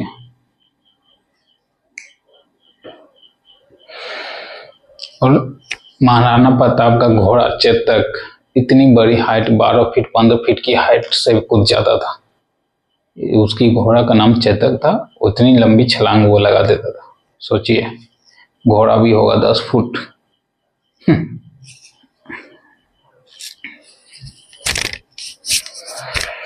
हाँ, तो कहाँ थे? मुर्शिद कुली खां, अलीवर्दी खां और सिराजुद्दौला बंगाल के शक्तिशाली शासक थे। तो हुआ यूं कि सिराजुद्दौला ने फोर्ट विलियम को नाकाबंदी करने के लिए ऑर्डर दिया। अंग्रेज माने नहीं कि भाई हम नहीं करेंगे, हमारा सारा बिजनेस वहीं से चलता है, हमारा घर द्वार सारे जो भी हथियार सब उन्हें, तो उन्होंने आदेश नहीं दिया। तो क्या किया कि एक रोज ऐसा हुआ कि ब्लैक होल, आज के टाइम पे आप इतिहास ने नाम दे दिया उसे ब्लैक होल का कारनामा, और ये कब हुआ? 20 जून 1757, 20 जून 1757, 20 जून कितना 1757, ये 20 तारीख 1756 में पूरे विलियम फोर्ट को यानी कि विलियम किले को बंद कर दिया गया, चारों तरफ से घेर लिया गया, और एक कमरा यानी कि 10 बाय 10 या जो भी कमरा हो मेंटेन हो, उसमें क्या किया कि 200 समथिंग जितने भी लोग थे अंग्रेज सबको ठूस दिया कि भाई जाओ घुसो, अंदर घुसो, सबको जबरदस्ती 20 जून को। 146 अंग्रेज व्यक्ति थे, उसमें गर्ल्स, बच्चे, महिला सब मेंटेन थे।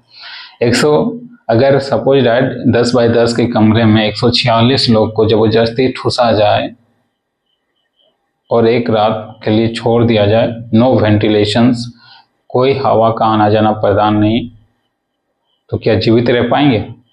नहीं रह पाएंगे। तो सेम इट इज पूरे किले की घेराबंदी कर दी और एक रूम में 146 अंग्रेजों को जबरदस्ती ठूस के एक रात तक रखा था। एक रात रखा कि जाओ भाई घुसो घुसो।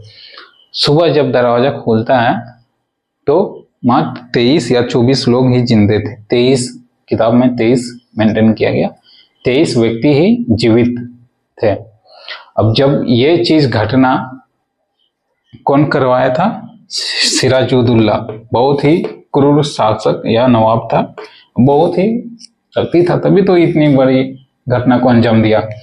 तो सिराजुद्दौला ने 10 बाय 10 कमरे में 146 अंग्रेजों को जबरदस्ती बंद करवा दिया और सुबह जब खोला तो 23 लोग जिंदा थे। तो ये हुआ कहाँ? बंगाल में, फोर्ट विलियम में, और ये बंगाल है। और बाकी अंग्रेज कहाँ कहाँ हैं? एक दिल्ली यानी कि पुणे और मद्रास, पुणे, मद्रास और यहाँ बंगाल, ऐसे भी। भाई ये घटना यहाँ हुआ, हमारा साथी लोग हो सकता है यहाँ से किसी की रिलेशंस हो, उसको खराब लगा। खराब क्या, सबको खराब लगा कि भाई हमारे साथी लोग के साथ ऐसा ऐसा हुआ। तो क्या किया, ये मुंबई वाले यानी कि पुणे वाले सारे जितने अंग्रेज थे और ये मद्रास वाले सारे अंग्रेज मिल के एक प्लान किया और बंगाल पे आक्रमण करवा दिया। जाओ भाई, बदला तो लेंगे। हमारे 146 लोगों के तुमने इतने दर्दनाक तरीके से, घुटन के तरीके से मौत मारा है, तो बदला तो बनेगा। ओके।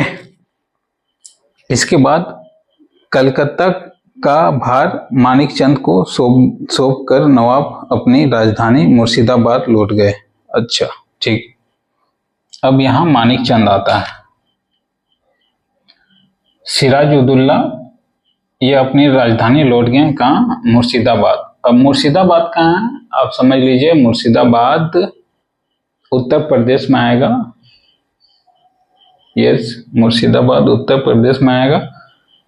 उस समय आई थिंक अयोध्या के आसपास इलाकों में मुर्शिदाबाद। तो वो अब कारनामा करके भाई डरा दिए ना, डरा दिए, धमका दिए, अब तो हुकूमत हमारी ही चलेगी, हम ही को फॉलो करेंगे, नहीं तो फिर से ब्लैक होल जैसा घटना को अंजाम देंगे। तो ऐसा वो सोच के चले गए। ठीक, बट ऐसा हुआ नहीं। हुआ इसलिए नहीं क्योंकि मुंबई वाले अंग्रेज और मद्रास वाले अंग्रेज ने बदला लेने को ठान लिया। तो उन लोग कहाँ चले गए, बंगाल, बदला लेने के लिए। तो वहां से निकल गए कौन, सिराजुद्दौला अपनी राजधानी मुर्शिदाबाद निकल गए और किनको सौंप दिया, कोलकाता, मानिकचंद को। अब ये इतना डरपोक आदमी था मानिकचंद, इसको कुछ समझ में आता नहीं था। मानिकचंद पे भी चलेंगे। तो एक मिनट लाइट ऑफ करके आता हूं।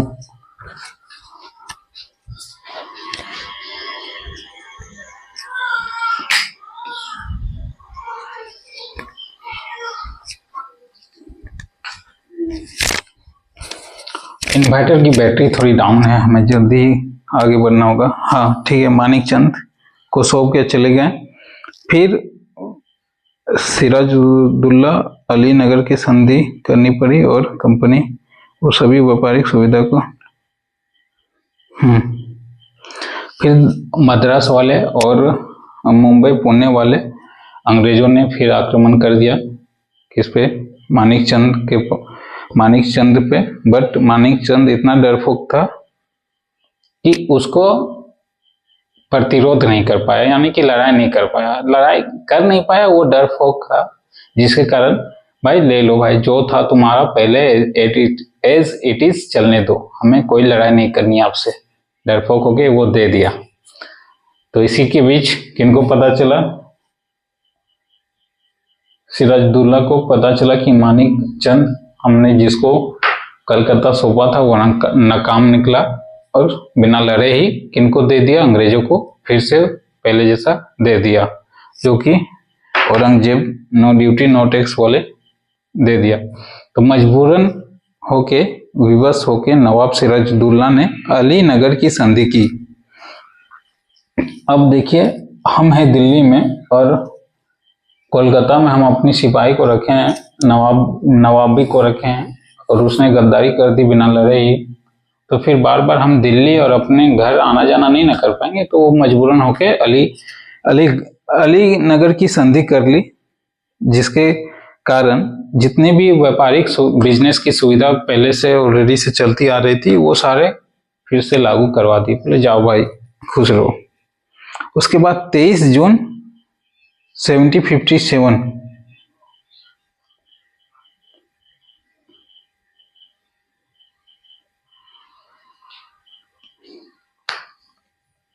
23 जून 1957 बहुत इंपॉर्टेंट डेट है, याद रखो। 23 जून 1957 कहाँ लिखे, इसको रफ करते हैं।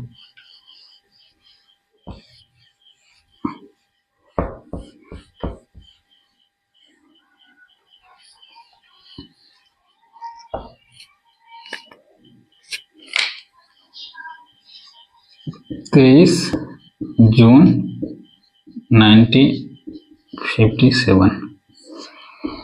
भाई अंग्रेज तो पहले के जैसा बिजनेस करने लगे, लेकिन जो अंदर का गुस्सा था, जो बदला लेने की जो मन बना हुआ था, वो अभी भी जिंदा था। अंदर का आग अभी भी अंग्रेजों में लधक रहा था कि भाई मारना है तो मारना है, अब जो हो जाए। तो क्या हुआ, 23 जून 1957 में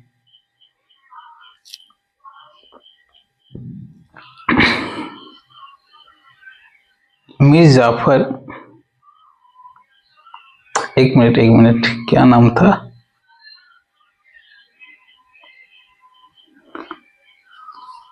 23 जून 1957 में सिराज उदुल्ला, यानी कि ये जिन्होंने ब्लैक होल का कारनामा दिया था, 23 जून 1957 में रॉबर्ट क्लाइव से कौन सा युद्ध हुआ था भाई? प्लासी का युद्ध हुआ था, बैटल ऑफ प्लासी, 23 जून 1957। अंग्रेजों की आग की ठंडक इसी युद्ध में हुई जब सिराजुद्दौला मारा गया, यानी कि हार गया। हारता भी नहीं, क्या नाम था, मीर जाफर की बदमाशी यानी कि धोखेबाजी के कारण वो हारा था।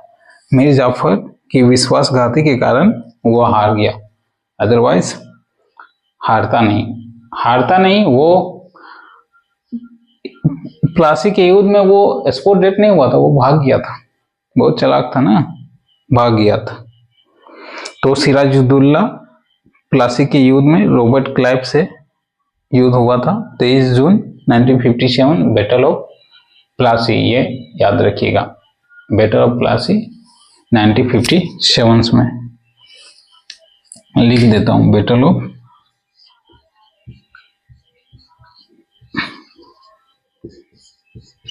प्लासी, किसके बीच, रॉबर्ट क्लाइव और सिराजुद्दौला, यानी कि अंग्रेजों के बीच और बादशाहों के बीच। रॉबर्ट क्लाइव नेतृत्व करता थे, यानी कि आप बोल सकते थे इसको सेनापति थे अंग्रेजों की सेना की, ठीक ना। तो मीर जाफर की बदमाशी के कारण, यानी कि धोखेबाजी के कारण सिराजुद्दौला को हार का सामना करना पड़ा। अब ये जब देखा कि भाई हारने की स्थिति में आ गए, तो ये भागो, मतलब बैटल ऑफ प्लासी कहाँ है, कोलकाता से 20 किलोमीटर दूर कोई एक जगह थी, अभी भी है, जिसको हम लोग प्लासी के नाम से जानते हैं, और वहीं पे बैटल ऑफ प्लासी हुआ था। फिर बिहार में बक्सर में बैटल ऑफ बक्सर हुआ था, उस पर अभी चल रहे हैं, ठीक ना। तो इनके पास ये तो साहसी थे, लेकिन मराठों जैसा साहसी नहीं थे कि भाई मारेंगे या फिर मरेंगे, उस तरह का स्वाभिमानी नहीं था। जब देखा कि स्थिति हमारी खराब है, तो सिराजुद्दौला भाग गया, और कहाँ चला गया, अपनी राजधानी निकल गया, यानी कि मुर्शिदाबाद। अब मुर्शिदाबाद से उसके सामने की नवाबी किसकी होती थी, अयोध्या और एक काशी। तो चलते हैं आगे। तो वो भाग गया। अब मीर जाफर बंगाल का नवाब बनाकर कंपनी मीर जाफर के कठपुतली शासक समझ रही थी, परंतु धीरे धीरे, ठीक, कहा गया मीर जाफर बेटा, आ गया यहाँ पे। तो मानिक चंद खत्म हो गया, अब आ गया मीर जाफर की नवाबी। भाई अंग्रेजों का साथ दिया, तो अंग्रेजों का तलवा चाटा, तो इसको नवाबी दे दी, किसकी, बंगाल की। भाई अब तुमसे नवाब, अब तुम यहाँ के नवाब और हमें टैक्स कलेक्शन करके दोगे, ठीक। तब तक ये सिराजुद्दौला क्या शांत रहेगा? नहीं, बदला लेगा, रुको अभी और इंटरेस्टिंग आएगी, एकदम फिल्मी दुनिया जैसा बदला लेगी।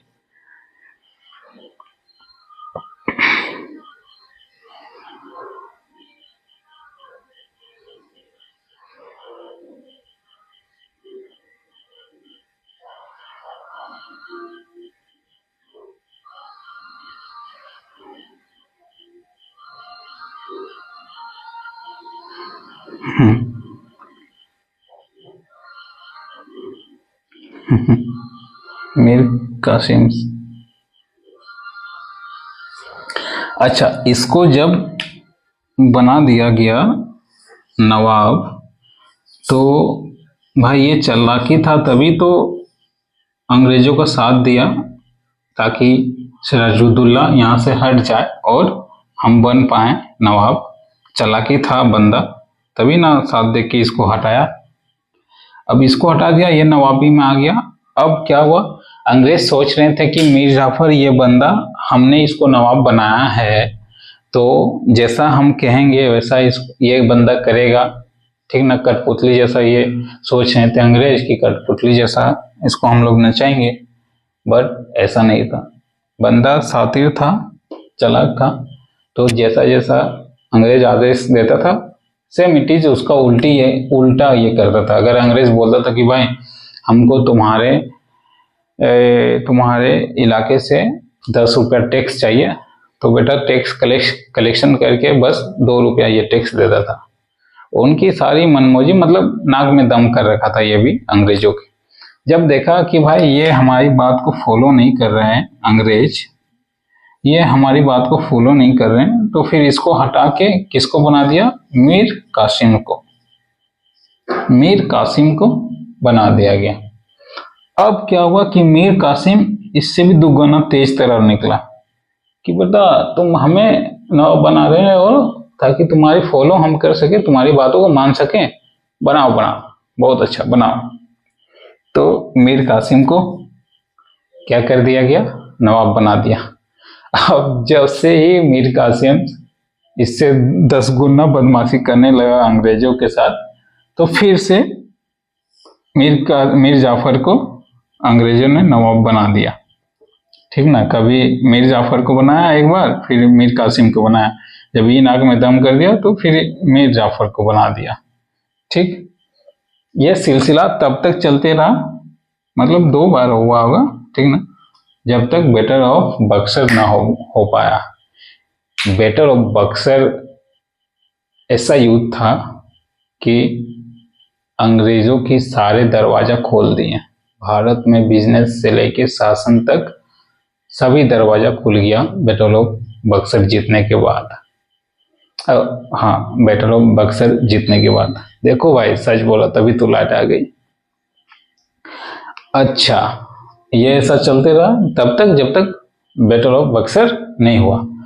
अब बेटा ये सिराजुद्दौला बोलेगा कि भाई पूरी बंगाल, मतलब आर्थिक स्थिति उसकी इतनी अच्छी थी बंगाल की, पूरी भारत में आर्थिक स्थिति उतना नहीं था, क्योंकि बंगाल यानी कि खनिज का जगह, बंगाल यानी कि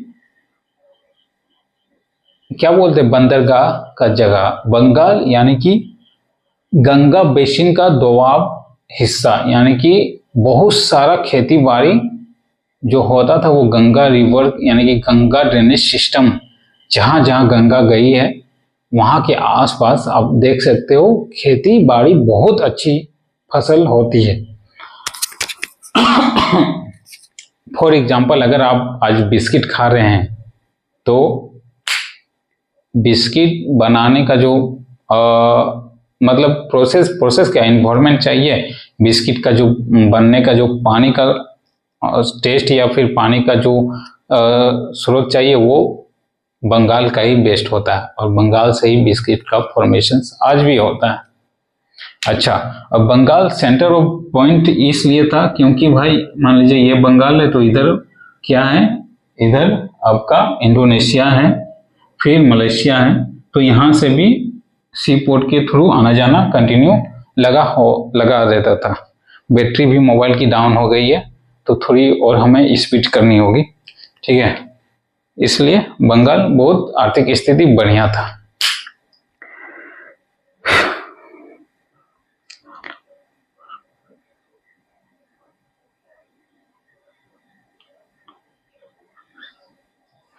तो अब क्या हुआ कि ये बदला लेने के लिए हेल्प किससे मांगा, ये बदला लेने के लिए हेल्प मांगा अयोध्या के नवाब, अयोध्या के नवाब का क्या नाम था उस समय? अयोध्या के नवाब, अवध के नवाब का नाम था शुजा-उद-दौला। ये शुजा-उद-दौला के पास गया, हेल्प मांगा 1%। उसके बाद मीर कासिम भी इसके करीब आ गया, मीर कासिम भी इसके करीब आ गया कि भाई इसकी बदमाशी थी ना, जिसके मीर जाफर की बदमाशी थी ना, तब तो सिराजुद्दौला हार गया ना। तो मीर कासिम अयोध्या के नवाब, मीर कासिम अयोध्या के नवाब और सिराजुद्दौला एक बहुत बड़ी सेना तैयार करते हैं, एक बहुत बड़ी फौज तैयार करते हैं, बहुत बड़ी, इतना कि भाई अगर आराम से लड़े तो अंग्रेज की वाट लगा सकते हैं, पूरी अंग्रेज। यहाँ से भी आप मुंबई की अंग्रेज ले लो, मद्रास की अंग्रेज ले लो और बंगाल की भी अंग्रेज ले लो, सबको धूल चढ़ा सकता था, इतनी बड़ी इनकी सेना तैयार हुई। अगर सेना कितनी थी आप इसकी मॉडर्न इसमें आप देख सकते हो, उतनी हमें जाना नहीं क्योंकि हमें झारखंड के इतिहास को कवर करना है। उसके बाद 22 अक्टूबर 1764, 22 अक्टूबर 1764 फौज तैयार करके बैटल ऑफ बक्सर हुआ, बैटल ऑफ बक्सर। अच्छा कैमरे में कैद हो रही है ना? हाँ ठीक है। 22 अक्टूबर 1764 बैटल ऑफ बक्सर का युद्ध हुआ, बट इसमें भी भारतीय की हार हो गई और अंग्रेज जीत गए, यानी कि सिराजुद्दौला अयोध्या के नवाब और मीर कासिम की हार हो गई और अंग्रेज जीत गए। और इसी डेट में 1765 में ही 1764 में युद्ध हुआ और 1765 में इलाहाबाद की संधि हो गई, यानी कि पूरी दिल्ली सल्तनत खत्म, इलाहाबाद की संधि, यानी कि दिल्ली से लेके सारे बंगाल और झारखंड, उड़ीसा, मध्य प्रदेश, उधर मुंबई था ही, साउथ इंडिया में कब्जा था ही, तो पूरी भारत में कब्जा हो गया किसका? ब्रिटिश ईस्ट इंडिया कंपनी, यानी कि अंग्रेजों का कब्जा शुरुआत हो गया। अच्छा, इसका कैप्टन कौन था बैटल ऑफ बक्सर में? इसमें तो रॉबर्ट क्लाइव था, नेतृत्व करता Robert Clive, but battle of Buxar में कौन था? Hector Munro. 22 अक्टूबर 1764 हेक्टर मुनरो। और एक साल के बाद 17 अक्टूबर, नवंबर, दिसंबर, जनवरी, एक साल के बाद 1765 में इलाहाबाद की संधि हो गई, संधि में सारा अंग्रेजों के वश में आ गया। इस प्रकार के विशाल राजस्व संसाधन का कंपनी का एकाधिकार व नियंत्रण स्थापित हो गया और कंपनी के इतिहास में वैधानिक आर्थिक व्यापार का युग समाप्त हो गया और राजनीतिक सत्ता के अंतर्गत राजकीय राजस्व के साथ व्यापार का युग प्रारंभ हो गया। अब बिजनेस नहीं, अब हम लोग शासन करेंगे। कौन? अंग्रेज।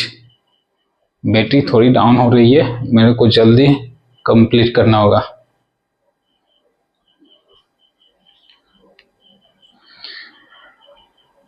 चलो, एक टॉपिक यहाँ हम लोग खत्म, battle of Plassey, battle of Buxar खत्म। अब यहाँ से बंगाल स्टार्ट होता है, बंगाल स्टार्ट होगा, यानी कि झारखंड की सिलेबस अब यहाँ से स्टार्ट हो जाएगी अब हमारी, ठीक है। तो थोड़ी बहुत हिंट दे देता हूँ। झारखंड में उस समय 1, 2, 3, 4, 5 परगना थे, जिसमें छोटा नागपुर, पलामू, गढ़वाल आते हैं, जहाँ पे चेरोवंश, ये सब देखेंगे बाद में। आज की क्लास 1.5 घंटा हो गई, तो यहीं तक। तो पूरी इतिहास एक कहानी के रूप में हम लोगों ने देखा, और जितनी डेट देखा और जितनी डेट लिखवाया उतना ही क्वेश्चन आएगा। आपको समझना होगा, लिखने में आपको, जब आप पीटी और मेंस में बैठेंगे, पीटी में नहीं लेकिन मेंस में जब बैठेंगे तो आपको कहानी लिखना होगा, इसलिए इतनी कहानी बताना जरूरी था। और इसके बाद हम लोग झारखंड में एंट्री करेंगे। तो आज की क्लास यहीं समाप्त करते हैं। एक बार पुनः रिवीजन करवा देता हूं। मध्यकालीन इतिहास से हमारा झारखंड का इतिहास शुरू होगा। कासिम, ये सब दो वंशज थे, उन लोग को हटा के किसमें गौरी वंश से बाद गुलाम वंश, गुलाम तुगलक सैयद लोधी, तुगलक वंश से झारखंड में प्रवेश होना स्टार्ट हो गया। फिर बाबर, हुमायूं, अकबर, जहांगीर, शाहजहां, औरंगजेब, और यही सबसे झारखंड स्टार्ट होता। बेटर ऑफ पहला विलियम फोर्ट को दिस डेट किया किसने? सिराजुद्दौला ने। Then after battle of Plassey हुआ, then after battle of Buxars हुआ, फिर उसमें इलाहाबाद की संधि हुई, इसमें बंगाल की संधि हुई थी, और